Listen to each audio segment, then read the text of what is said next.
દબાણોના પગલે પૂર્વ નગર સેવક અને દુકાનદારો વચ્ચે વિખવાદ સર્જાયો। વડોદરાના અતિ ભરચક એવા 4 દરવાજા વિસ્તારમાં આવેલા અંબા માતાજીના મંદિરે વિસ્તારોના દબાણ પગલે પૂર્વ નગર સેવક અને દુકાનદારો વચ્ચે વિખવાદ સર્જાયો હતો। જોકે પૂર્વ નગર સેવકની વધતી જતી દખલગીરીના પગલે સ્થિતિ વણસતા સ્થાનિક દુકાનદારો દ્વારા આજે દુકાનો બંધ રાખી વિરોધ નોંધાવ્યો હતો। શુક્રવારે આ મામલે બનેલી ઘટનાના સીસીટીવી પણ સામે આવ્યા છે।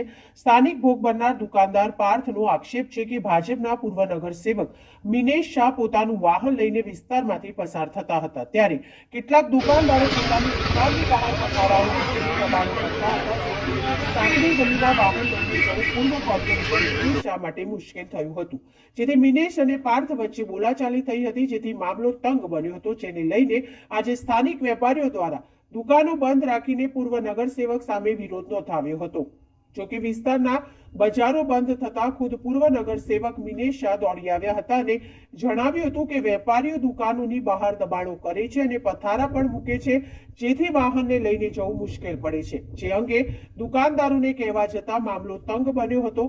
જોકે મિનેશ શાહનું કહેવું છે કે તેને કોઈ પણ પ્રકારની બેહુદી વર્તણૂક કરી નથી, તેઓ પ્રજા માટે લડતા આવ્યા છે અને લડતા રહેશે તેમ જણાવ્યું હતું। જ્યારે અન્ય વેપારી વિપુલે જણાવ્યું હતું કે કેટલાક દુકાનદારો દુકાનોની બહાર દબાણો કરે છે, જેને લઈને આ સમસ્યા સર્જાઈ છે। કાલે મારી જોડે વોર્ડ નંબર 14ના પૂર્વ કાઉન્સિલર મિનેશભાઈ શાહ એમનું અહીંયા ગઢિયાલીપોર અંબાના મંદિર પાસેથી આવવા માટે પહેલો એમને વસ્તુ એવી છે રાતે કે સાંજના ટાઈમે 4:30 વાગે આવે એટલે મંદિર પણ ચાલુ હોય છે અને પબ્લિકની અવરજવર ચાલુ હોય છે।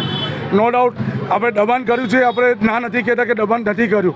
આજે આવીને પહેલાં પથારા પર પેલા માણસને એવું કહે છે કે અહીંયાથી હટાવી દે, દર વખતની દાદાગીરી, દર વખત આપણે લેટગો કરે, ચાલ ભાઈ તારે વડીલ માણસ આપણે કહે છે ચાલ હટાવી દઈએ છીએ, અમે હટાવી દઈએ। આ ભાઈએ એવું કીધું કે ભાઈ મારે ત્યાં સેટ નથી એટલે હું હટાવીશ, એટલે બેક સાઈડ લઈને અંદર એન્ટ્રી લે છે, એટલે મારી શોપ આવે છે, મારી શ્રંબિકા શોક નામની બિંદી શોપ છે, ત્યાં મારા ફાધર બેઠા છે, હું હાલમાં હતો નહીં શોપ પર, એટલે મારા ફાધરે કીધું ભાઈ મારો છોકરો આવે છે એટલે મારો છોકરો હટાવી દેશે, કે દર વખતે અમારો એકલાનો પતાવ છે એટલે પાપા જોડે પણ વધારે બધી આ શબ્દ ના બોલવાનો શબ્દ બોલ્યા છે। આજે ફાધર 73 વર્ષના છે, આજે તમે એનો પણ ખ્યાલ નથી રાખ્યો। આટલી મેં જાણ આવ્યા પછી અભિજીત સોનીની દુકાન પર હું ગયો, જાતે મારી વાત સાંભળતા પહેલાં બંને જણ એટેક સીધા જ કહે ધક્કા મારતા મારતા મને મારી દુકાન સુધી લઈ આવ્યા છે। આજે 73 વર્ષના માણસે ગાળો સાંભળી છે, જે આજે પોતાના બાપને હું ગાળ બોલું તો છોકરો સહન ના કરી શકે। આજે બે યંગસ્ટ માણસ અને આજે વડીલ જેવા મહેતાપોરમાં રહેવાસી મિનેશભાઈ શાહ કે મિનેશ કાકાને વર્ષોથી અમને ઓળખે જ છે, નહીં ઓળખતા કોઈ વાંધો નથી, આજે ફેસ ટુ ફેસ અમને ઓળખે છે, આજે મારા ફાધરને ગાળો બોલે છે। સમજવા જેવી વસ્તુ છે।